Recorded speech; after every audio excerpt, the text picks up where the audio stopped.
আলহামদুলিল্লাহ আলহামদুলিল্লাহ ওয়াহদাহ ওয়াসসালাতু ওয়াসসালামু আলা রাসূলিল্লাহ আম্মা বা'দ। সম্মানিত মুসলিম মিল্লাত, চলছে মহিমান্বিত রমাদান মাস।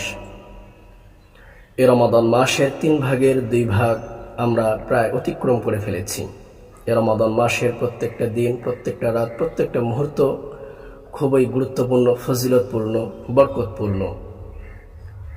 এই মাসে আল্লাহ রাব্বুল আলামিন এই মুমিন মুসলমানদেরকে আল্লাহ রাব্বুল আলামিন ক্ষমা করে দেন এবং তাদের জন্য বারাকা নাজিল করেন, রিজিক দান করেন। আল্লাহ রাব্বুল আলামিন এই মাসে অসংখ্য অগণিত গুনাহগারকে ক্ষমা করে দেন। এই মাস যতটা গুরুত্বপূর্ণ, এই মাসের মধ্যে আল্লাহ রাব্বুল আলামিন এমন একটি রাত্রি দিয়েছেন যে রাত্রিটি আরও বেশি গুরুত্বপূর্ণ। আল্লাহ রাব্বুল আলামিন কোরআনুল কারীমের মধ্যে বলেন, লাইলাতুল কদরি খায়রুম মিন আলফি শাহর, যে লাইলাতুল কদর এটা 1000 মাসের চেয়েও উত্তম একটি রজনী।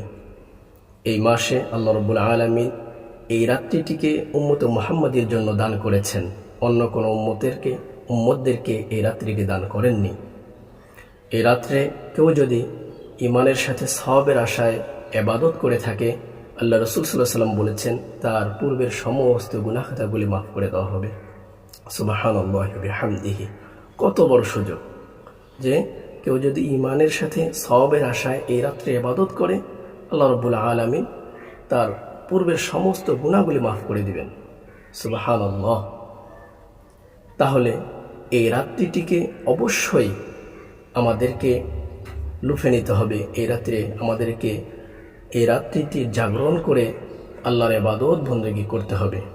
এই রাত্রের অনেক অনেক ফজিলত।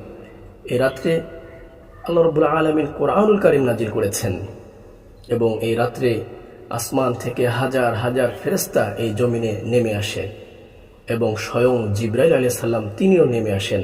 তারা রহমত বরকত নিয়ে এই জমিনে অবতরণ করেন এবং মানুষদের যত কাজকর্ম আছে আল্লাহর নির্দেশে তারা এগুলা করে থাকেন এবং এই রাত্রে আল্লাহ রাব্বুল আলামিন তাকদীর, ভাগ্য নির্ধারণ করে থাকেন। সুবহানাল্লাহি ওয়া বিহামদিহি। এই রাত্রিটি আমাদেরকে দান করা হয়েছে। এই রাত্রিটি কখন কবে হবে নির্দিষ্ট কোনো কিছু বলা হয়নি, তবে রাসূলুল্লাহ সাল্লাল্লাহু আলাইহি ওয়াসাল্লাম বলেছেন রমাদানের শেষ দশকের বেজর রাত্রিগুলো, অর্থাৎ 21, 23, 25, 27, 29 এই বেজর রাত্রিগুলোতে তোমরা এই লাইলাতুল কদর অনুসন্ধান করো।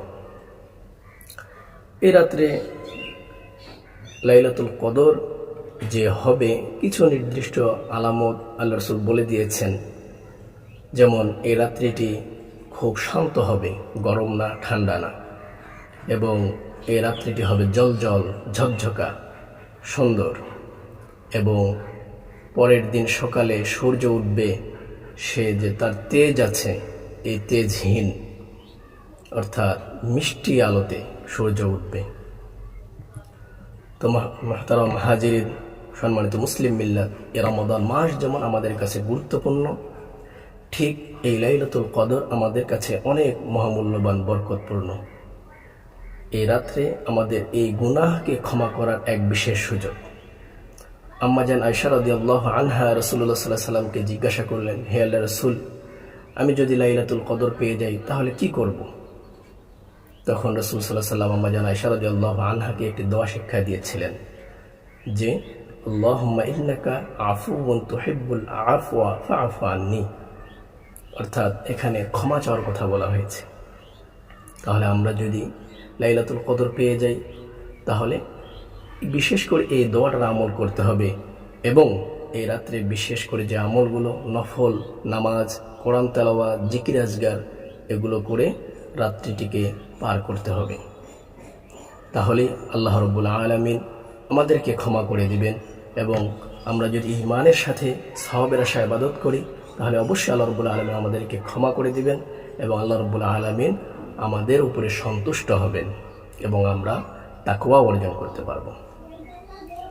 সম্মানিত মুসলিম মিল্লাত, আমরা যেন এই লাইলাতুল কদরের মতো রাত্রিটিকে আমরা যেন হেলায় খেলায় হারিয়ে না ফেলি, আমরা যেন এই রাত্রিটিকে কাজে লাগাতে পারি, আমরা যেন এই রাত্রে অবশ্যই আল্লাহ রাব্বুল আলামিনের ইবাদত করতে পারি এবং আল্লাহ তাআলার কাছে ক্ষমা চেয়ে আমাদের জীবনের গুনাহগুলোকে মোচন করতে পারি। আল্লাহ রাব্বুল আলামিন আমাদেরকে সেই তৌফিক দান করুন।